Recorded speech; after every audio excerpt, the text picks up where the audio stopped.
Assalamualaikum warahmatullahi wabarakatuh. Selamat berjumpa lagi di mata pelajaran agama Islam dan budi pekerti kelas 11 SMA terbuka jarak jauh SMA Negeri 1 Kepanjen Malang, bersama saya Ahmad Husaini, Desa Sutojoyan, RT 01 RW 01, Kecamatan Pakishaji, Kabupaten Malang. Nomor handphone adalah 081216941189. Email husaini@gmail.com. BBM ini saya dilihat. Kemudian yang akan kita pelajari pada hari ini adalah bab 1 tentang Al-Quran sebagai pedoman hidup. Kata konsepnya adalah Taurat, Zabur, Injil, Al-Quran. Setelah kita mengetahui Al-Quran, Injil, Zabur, Taurat, kita wajib mengetahui sejarahnya dan meyakini keberadaannya. Kemudian kita menerapkan perilaku mencintai Al-Quran dan rajin beribadah dan menjauhi segala larangan-larangan Allah.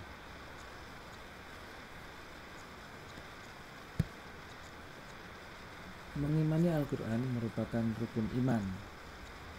Rukun iman ada 6, yaitu yang pertama iman kepada Allah SWT, iman kepada malaikat Allah, iman kepada kitab-kitab Allah, iman kepada Rasul Allah, iman kepada hari kiamat, iman kepada qada dan qadar Allah, baik atau buruknya. Pengertian iman kepada kitab-kitab Allah.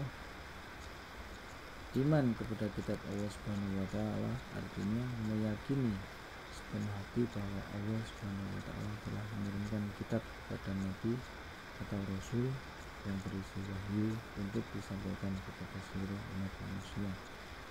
Di dalam Al-Quran disebutkan bahwa ada 4 kitab Allah yang diturunkan kepada para nabinya, yaitu Taurat diturunkan kepada Nabi Musa alaihissalam, Zabur kepada Nabi Daud alaihissalam, Injil kepada Nabi Isa alaihissalam, dan Al-Quran kepada Nabi Muhammad SAW. Dijelaskan di dalam Al-Quran, A'udzubillahi minasyaitonirrajim. Bismillahirrahmanirrahim. Fa'anzalna ilaikal kitaba bil haqqi musaddiqan lima baina yadayhi minal kitabi wa muhaiminan 'alaihi fahkum bainahum bima anzalallahu wa la tattabi' ahwa'ahum amma ja'aka minal haqq.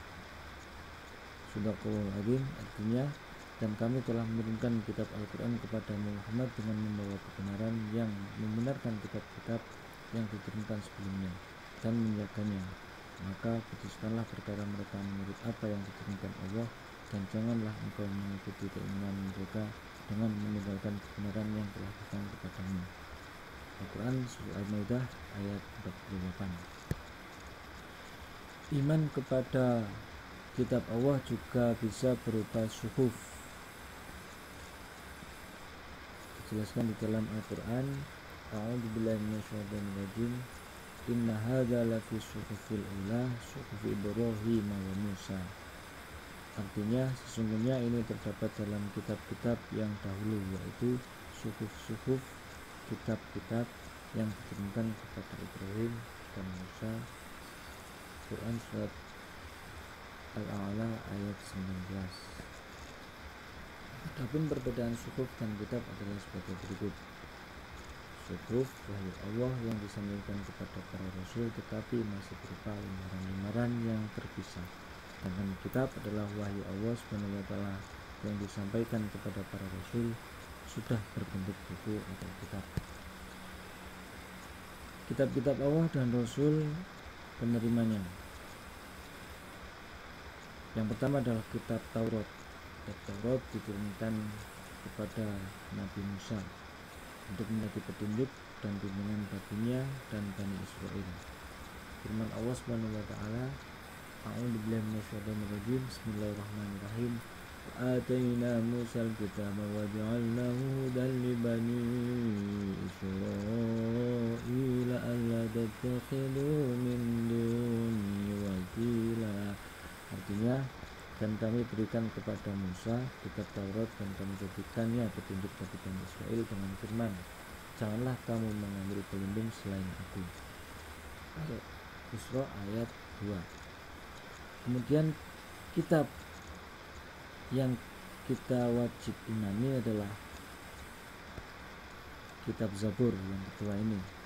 Zabur adalah kitab suci yang diturunkan Allah Subhanahu wa taala kepada kaum Bani Israel melalui utusannya yang bernama Nabi Daud alaihissalam. Ayat yang menegaskan keberadaan kitab Zabur antara lain, A'udzubillahi minasyaitonir rajim. Bismillahirrahmanirrahim. Inna auhayna ilaika kama auhayna ila nuhi wan nabiyyina min ba'di. Auhayna ila Ibrahim wa Ismail wa Ishaq wa Yaqub wal asbati wa Isa wa Ayyub wa Yunus wa Harun wa Sulaiman. Ataina Dawud zabura. Artinya, sesungguhnya kami mewahyukan kepadamu Muhammad sebagaimana kami telah mewahyukan kepadamu dan nabi-nabi setelahnya, dan kami telah mewahyukan pula kepada Ibrahim, Ismail, Ishak, Yakub dan anak cucunya, Isa, Ayub, Yunus, Harun dan Sulaiman, dan kami telah memberikan kitab Zabur kepada Daud. Quran surat An-Nisa ayat 163. Jelas bahwa Zabur adalah kitab yang diberikan kepada Nabi Daud, dan Allah telah menurunkan kitab-kitab sebelumnya, baik itu kepada Nabi Ibrahim, Ismail, Ishak, Yakub dan anak cucunya. Kitab yang wajib kita imani adalah ada 4, yaitu kitab Taurat, yang kedua ini adalah Zabur, sedangkan yang ketiga adalah kitab Injil. Kitab Injil diturunkan kepada Nabi Isa alaihissalam. Adapun ayat yang menjelaskan tentang keberadaan Injil adalah Al-Quran surat Al-Hadid ayat 27. A'udzubillahi minasyaitonir rajim. Bismillahirrahmanirrahim. Tsumma qafayna ala atharihim bi rusulina wa qafayna bi Isa ibn Maryam wa atainahu al-Injil wa ja'alna fi qulubil ladzina tabauhu ra'fatan wa rahmah. Artinya, kemudian kami susulkan rasul-rasul kami mengikuti jejak mereka, dan kami susulkan pula Isa putra Maryam, dan kami berikan Injil kepadanya, dan kami jadikan rasa santun dan kasih sayang dalam hati orang-orang yang mengikutinya. Al-Hadid ayat 27. Kemudian kitab yang terakhir yang wajib kita imani ada kitab Zabur, Taurat, Injil, yang sekarang adalah Al-Quran. Al-Quran diturunkan kepada Allah. Al-Quran diturunkan Allah Subhanahu wa taala kepada Nabi Muhammad SAW melalui malaikat Jibril. Wahyu pertama adalah surat Al-Alaq ayat 1 sampai dengan 5. Diturunkan pada malam 17 Ramadan tahun 610 Masehi di Kahiro. Al-Quran merupakan kitab suci terlengkap dan berlaku bagi semua umat manusia sampai akhir zaman. Tidak ada keraguan dalam Al-Quran, tidak ada sebuah cacat, celah, kejelekan dalam Al-Quran. Makanya kita wajib mengimani Al-Quran sebagai pedoman hidup kita untuk menjalani kehidupan. Firman Allah Subhanahu wa taala, "Dzalikal kitabul la raiba fihi hudal lil muttaqin." Artinya, Al-Quran ini adalah tidak ada keraguan padanya dan petunjuk bagi mereka yang bertakwa. Dikatakan orang bertakwa adalah apabila mereka iman kepada Allah, kemudian menjalankan segala perintah Allah dan menjauhi segala larangan Allah. Nama-nama lain dari Al-Quran yaitu Al-Huda, Al-Furqan, Asy-Syifa, Az-Zikr. Al-Huda artinya adalah petunjuk, kalau kita mau membaca Al-Quran di saat kita mengalami kegelisahan, kegundahan, maka kita wajib membaca Al-Quran agar kita mendapatkan petunjuk. Al-Furqan sebagai pembeda antara yang baik dan buruk.